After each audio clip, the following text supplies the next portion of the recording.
Bismillahirrahmanirrahim. Assalamualaikum warahmatullahi wabarakatuh.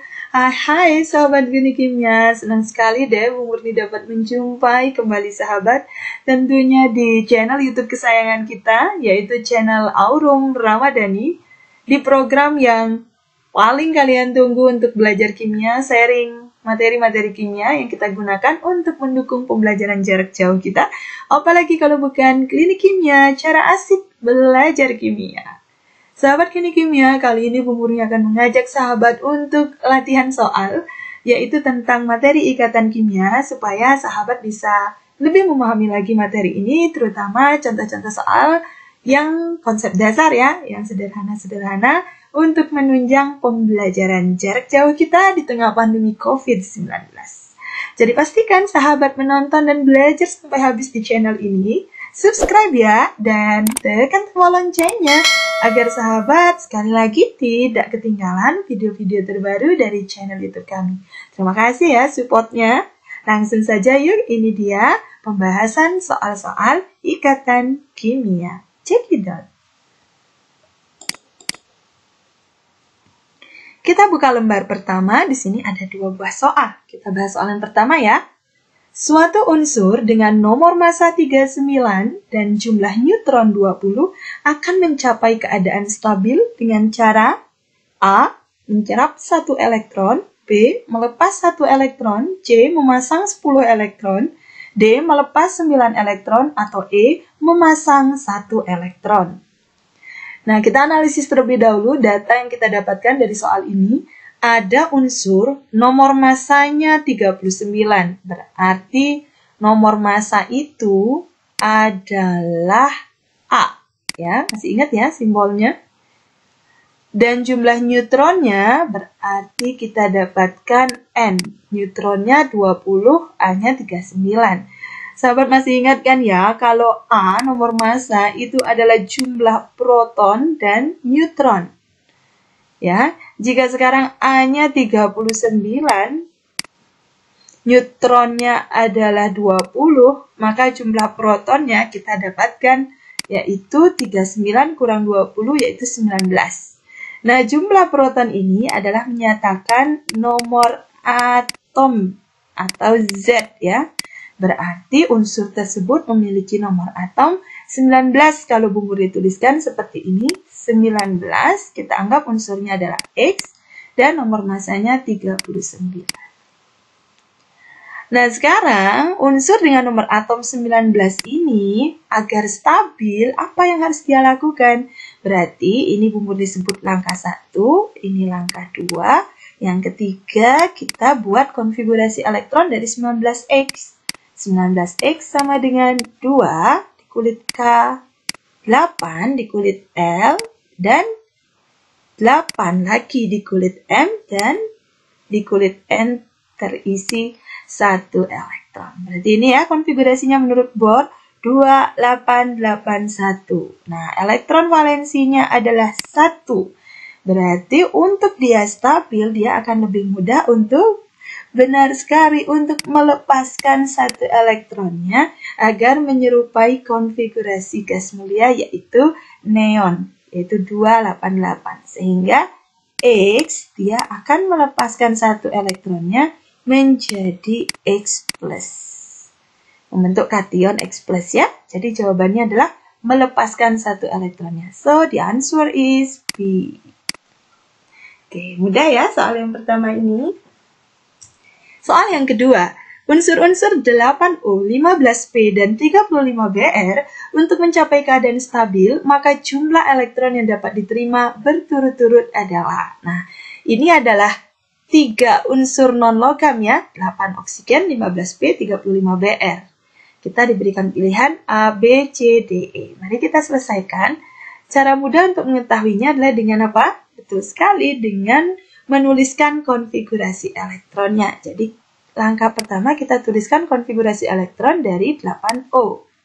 Di kulit K dia 2, di kulit L dia 6. Nah, ini 6 elektron valensi. Berarti untuk mencapai kestabilan dia akan lebih mudah untuk, bagus sekali, untuk menangkap 2 elektron. Untuk mencapai keadaan stabil ya, menyerupai neon 28 nanti jadinya. Sehingga O ini akan menangkap 2 elektron membentuk anion ya, O2-. Nah, pada saat O2- ini konfigurasinya adalah 28, nah stabil, menyerupai neon. Berarti jawabannya kita bisa eliminasi dulu ya. Jumlah elektron yang dapat diterima ini C tidak mungkin karena ada 3 di sini. Nah, jadi sisanya adalah A, B, dan D. Sekarang 15P. 15P memiliki konfigurasi elektron 285 ya, di kulit K2, L8, M-nya 5. Berarti dia punya elektron valensi sebanyak 5. Untuk mencapai kestabilan, dia akan menarik elektron yang lebih mudah, yaitu sebanyak 3 elektron. Berarti P ditambah 3 elektron, dia akan membentuk anion P3-, di mana setelah menangkap elektron sebanyak 3, konfigurasinya akan menjadi 288. Nah, ini stabil. Berarti dia akan menarik 3 elektron. Nah, di antara jawaban ini hanya D ya yang menarik 3 elektron. Yang ini salah, 4, 1, kemudian 2, 1. Kita sebenarnya udah dapat jawabannya, yaitu option D. Tapi untuk lebih yakin, kita cari yang ketiga. 35Br itu kulit K-nya akan terisi 2, L-nya terisi 8, M-nya terisi 18, dan N-nya terisi 7 ya, totalnya 35. Berarti elektron valensinya 7, agar stabil dia akan menangkap 1 elektron menjadi Br ditambah 1 elektron atau ditambah elektron gitu saja ya, menjadi Br-. Nah, dalam kondisi Br- ini dia konfigurasinya menjadi 2, 8, 18, 8. Nah, memiliki keadaan oktet. Berarti dia menangkap atau menerima 1 elektron. Sudah benar ya? Jadi jawabannya adalah D, menerima 2, 3, dan 1 elektron. Oke, sahabat Gini Kimia, kita ke lembar yang kedua, soal nomor 3 dan soal nomor 4. Jika unsur 2311X berikatan dengan unsur 3216Z, jadi di sini 23 ini adalah nomor masanya, nomor atomnya adalah 11. 32 adalah nomor masanya, nomor atomnya adalah 16. Maka rumus senyawa dan jenis ikatan yang terjadi adalah A, B, C, D, atau E. Oke. Sekarang langkah pertama kita seperti biasa, kita harus menuliskan terlebih dahulu konfigurasi ya. Dari apa? Dari unsur 11X. Jadi yang kita gunakan nomor atomnya. K-nya 2, L-nya 8, M-nya 1. Berarti elektron valensinya 1.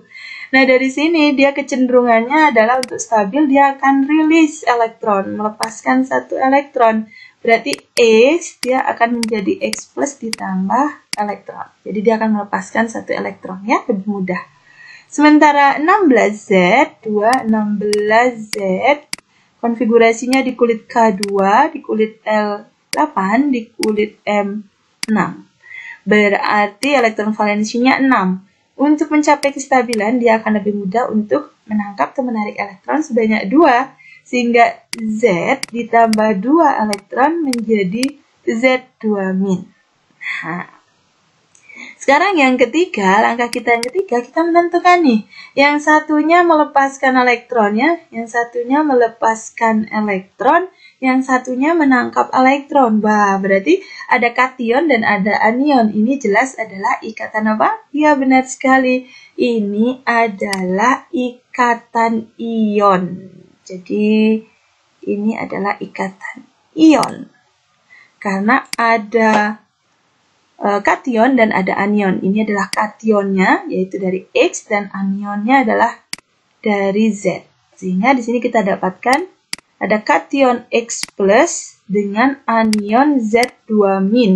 Nah, senyawa apa yang terbentuk? Jadi, ingat untuk ikatan ion itu adalah penetralan muatan. X melepaskan 1 elektronnya, Z menangkap 2 elektron. Maka dari sini kita dapatkan bahwa X itu jumlahnya harus 2 untuk memenuhi Z menangkap sebanyak 2 elektron. Atau kalau kita lihat di sini muatannya 1, ini 2. Maka kalau cara cepat kita tukarkan muatannya, jadi senyawanya adalah X2Z. Nah, jadi ini senyawanya. X2Z dan ikatannya adalah ikatan ion. Nah, jadi jawabannya adalah B. Soal yang keempat, unsur P dan Q diketahui memiliki nomor atom berturut-turut sebanyak 20 dan 16. Jika kedua unsur membentuk senyawa yang stabil, maka rumus kimia dan jenis ikatan dari senyawa tersebut adalah, soalnya sama, hanya saja nomor atom mereka yang berbeda ya. Jadi kita jawab terlebih dahulu. Nah, langkah pertama sama, kita tuliskan dulu konfigurasi elektron dari P yang nomor atomnya 20. Berarti 2KLMN ya, 2882. Nah, jadi elektron valensinya adalah 2, sehingga dia lebih mudah untuk melepas 2 elektron. Sehingga P, dia akan menjadi P2 plus ditambah 2 elektron. Sementara Q memiliki nomor atom 16. Q 16 Q berarti K2 L8 M-nya 6. Nah, untuk stabil ini kelihatan sekali, dia akan cenderung nangkep 2 elektron. Sehingga Q tambah 2 elektron menjadi Q2-. Nah, sahabat kimia, langkah yang ketiga, kita akan menentukan jenis ikatannya dan rumus kimia dari senyawa yang terbentuk. Di sini kita dapatkan bahwa ada yang melepas dan ada yang menerima. Jadi yang melepas itu adalah P2+, yang menerima adalah Q2-. Berarti kita punya kation dan anion, yaitu P2+ dan Q2-. Nah, ada kation, ada anion, itu gaya tarik elektrostatik ya, adalah ikatan ion. Jadi yang kovalen ini kita singkirkan dulu ya, eliminasi. Nah, sekarang rumus kimia apa yang terbentuk? Ingat, senyawa ion dari ikatan ion itu adalah konsepnya penetralan muatan. Jadi berapa yang dilepaskan, itulah yang diterima. Karena ini sudah sama, 2 plus 2-, maka rumus kimia yang terbentuk adalah PQ. Ya. Kalau kita buat kawin silang gitu ya, cara cepatnya adalah P2, Q-nya 2. Nah, kita sederhanakan nih rumus kimia yang lebih sederhana, kita sama-sama bagi 2 sehingga rumus kimia yang didapatkan adalah PQ. Jadi senyawa PQ dan ikatannya adalah ionik. Karena ada yang melepas menerima ya, cenderung logam dan non-logam. Jadi jawabannya adalah A. Yuk sahabat kimia, kita lihat soal yang kelima. Perhatikan gambar struktur Lewis senyawa HNO3 berikut. Nah, ini ada struktur Lewis dan ada nomornya ya. Pasangan elektron yang terbentuk secara kovalen koordinasi. Wah, ini materi kovalen koordinasi ya. Ditunjukkan pada nomor. Nah, sahabat harus ingat, kovalen koordinasi, jadi ikatan kovalen koordinasi atau datif, itu terjadi apabila penggunaan bersama pasangan elektron hanya disumbangkan oleh satu atom saja. Kovalen koordinasi atau ikatan kovalen datif itu elektron yang digunakan bersama hanya disumbangkan oleh satu atom saja, sementara yang lain tidak ikut menyumbang. Nah, sekarang carilah di sini yang mana menunjukkan ikatan kovalen koordinasi. Coba kita lihat nomor 1. Nomor 1 ini kita lihat N itu punya elektron valensi dengan lambang cross seperti ini ya. Jumlahnya 5. 1, 2, 3, 4, 5. Sementara O, jumlah elektron valensinya adalah 6. Tetapi kalau kita lihat, O ini sudah oktet di sini. Jumlah elektron valensinya jadi 8. Karena dapat 2 dari N. Nah, tapi si O lihatlah jumlah elektron valensinya O tetap 6. Dari mana kita tahu? Dari nomor atom O. 8O, 2, 6. Elektron valensinya 6. Tetapi dia menjadi oktet karena mendapatkan 2 pasang elektron dari N.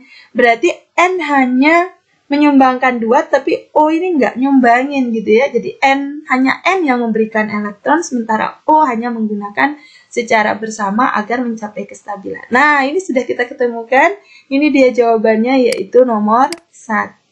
Sementara kalau nomor 2 kita lihat N menyumbangkan 2 elektronnya, sementara O juga menyumbangkan 2 elektronnya ya. Nah, O di sini ini adalah ikatan kovalen rangkap 2. Bukan koordinasi karena masing-masing atom menyumbangkan elektronnya. Nomor 3 ini kita lihat O dan H. Nah, O ini dia menyumbangkan 1 elektronnya, si H juga menyumbangkan 1 elektronnya, sehingga sama-sama stabil. Berarti karena sama-sama menyumbang, ini bukan ikatan kovalen koordinasi. Kita lihat yang digunakan secara bersama adalah sepasang. Maka nomor 3 ini adalah ikatan kovalen tunggal. Nomor 4 kita lihat. Nomor 4 yang ditunjuk gambar adalah 2 buah bulatan. Ini yang menandakan pasangan elektron. Dan ini bukan pasangan elektron yang berikatan, tetapi bebas. Nah, sehingga nomor 4 ini disebut pasangan elektron bebas dari O ya. Yang nomor 5 juga sama. Ini ada 2 dot yang menandakan ini adalah PEB-nya dari atom O. Jadi jawaban yang benar adalah nomor 1. Soal yang ke-6, perhatikan gambar struktur Lewis beberapa senyawa berikut. Senyawa yang tidak mengikuti kaidah oktet atau duplet ya, seperti pembahasan kita pada video sebelumnya adalah, kita lihat nomor 1 hanya ini duplet, Br-nya oktet. Berarti ini benar ya. Kemudian masing-masing atom F pada F2 ini 8 berarti oktet. Kemudian masing-masing atom H pada molekul H2 ini adalah duplet. Nah, sekarang BeCl2 kita lihat Cl-nya oktet. Cl-nya oktet 8 ya. Nah, ini dia Be-nya jumlah elektronnya meskipun sudah mengalami proses ikatan dengan Cl itu masih 4. Nah, ini yang disebut penyimpangan kaidah oktet ya, tidak mengikuti kaidah oktet. Namanya oktet tak lengkap. Jadi jawabannya adalah 4. Sementara PCl3, kita lihat Cl-nya sudah oktet, Cl-nya oktet, Cl-nya oktet, P-nya jumlahnya 8. Jadi ini sudah oktet. So, jawabannya adalah D. Nah, sekarang kita ke lembar terakhir soal ini, yaitu soal nomor 7 dan nomor 8. Soal nomor 7, jika diketahui nomor atom B5 dan F9 untuk senyawa BF3, pernyataan yang tidak tepat adalah A, B, C, D, atau E. Oke, kita gambar BF3. B itu 5 ya, nomor atomnya berarti 2, 3. 3 elektron valensinya berarti dotnya kita gambar sebanyak 3. Sementara F itu 9, berarti 2, 7. Berarti di sini jumlah F-nya ada 3 ya. F, 7 ya. 1, 2, 3, 4, 5, 6. Nah, dia nyumbang 1 nih di sini. Ini juga 1, 2, 3, 4, 5, 6. Dia akan menyumbangkan 1, 1, 2, 3, 4, 5, 6. Dia nyumbang 1. Sehingga F akan menjadi oktet. F oktet, tetapi si B dia tidak oktet ya. Karena boron adalah salah satu unsur yang kalau bersenyawa itu termasuk penyimpangan kaidah oktet atau yang disebut dengan oktet tak lengkap. Dengan berilium ya tadi. Kita analisis sekarang. A. Terdapat ikatan kovalen tunggal ini ya. Tipe-tipe dikit. Terdapat ikatan kovalen tunggal. Iya benar. Ikatan antara B dan F ini adalah ikatan kovalen tunggal. Kenapa? Karena elektron yang digunakan bersama hanya sepasang. B mempunyai 1 pasang elektron bebas pada atom pusat. Kita lihat B. B ini tidak punya elektron bebas. Karena semua elektronnya dipakai berikatan. Jadi yang tidak tepat adalah ini.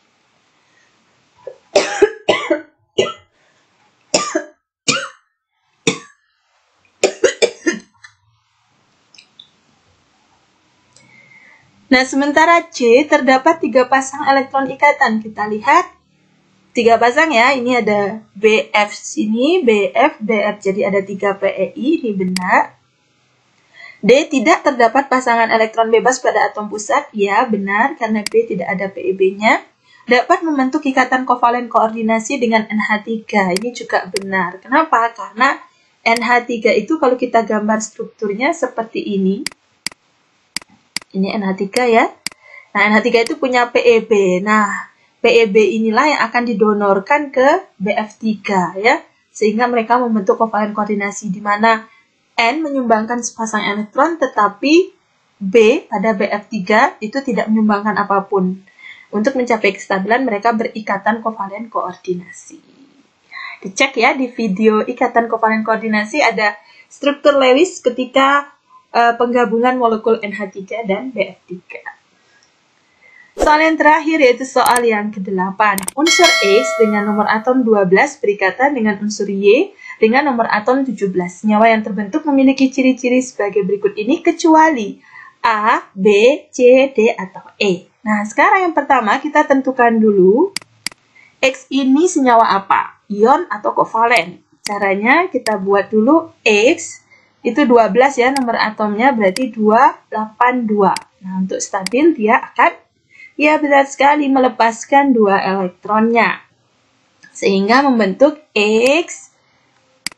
X2 plus tambah 2 elektron. Sementara Y 17Y dia 287. Berarti untuk stabil dia lebih mudah nangkep 1 elektron. Sehingga Y ditambah 1 elektron menjadi Y-. Wah, ini sudah jelas ya. Ada kation, ada anion, ada yang melepas, ada yang menerima. Maka ini ikatannya senyawa yang terbentuk adalah yang kedua X2 plus Y-.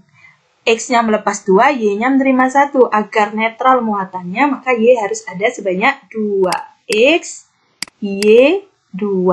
Ikatannya adalah ikatan apa? Ya benar sekali ikatan ionik, sehingga XY2 ini adalah senyawa ionik. Nah, ciri-ciri senyawa ionik apa ya? Yang pertama kita lihat dulu. Mengandung ikatan elektrovalen. Benar ya, nama lain dari ikatan ion adalah ikatan elektrovalen. B, titik leleh dan titik didihnya tinggi. Benar, karena ikatan ion salah satu sifatnya adalah titik leleh dan titik didihnya tinggi. C, mempunyai rumus kimia XY2. Benar.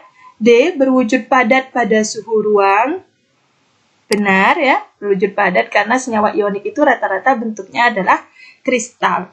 E, leburan dan larutannya tidak dapat mengantarkan listrik. Nah, ini yang kurang tepat. Kenapa? Karena kalau senyawa ionik dalam bentuk padatan tidak dapat menghantarkan arus listrik, tetapi dalam bentuk leburan dan larutan dapat menghantarkan arus listrik. So, jawabannya adalah E.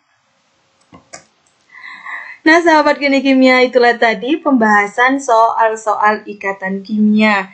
Jadi soal-soalnya sederhana sih ya, tetapi ini sangat bermanfaat bagi sahabat untuk mengenali contoh-contoh soal-soal dasar dari ikatan kimia untuk menunjang pembelajaran jarak jauh di tengah pandemi COVID-19. Terima kasih ya sahabat Geni Kimia sudah belajar bersama Bu Murni, semoga bermanfaat ya. Mohon maaf bila ada kekurangan. Jika berkenan dan dirasa bermanfaat, silakan like, comment, share, dan subscribe channel ini untuk mendukung perkembangan channel ini. Terima kasih ya. Bu Murni akhiri. Wassalamualaikum warahmatullahi wabarakatuh. Thank you very much and have a nice day.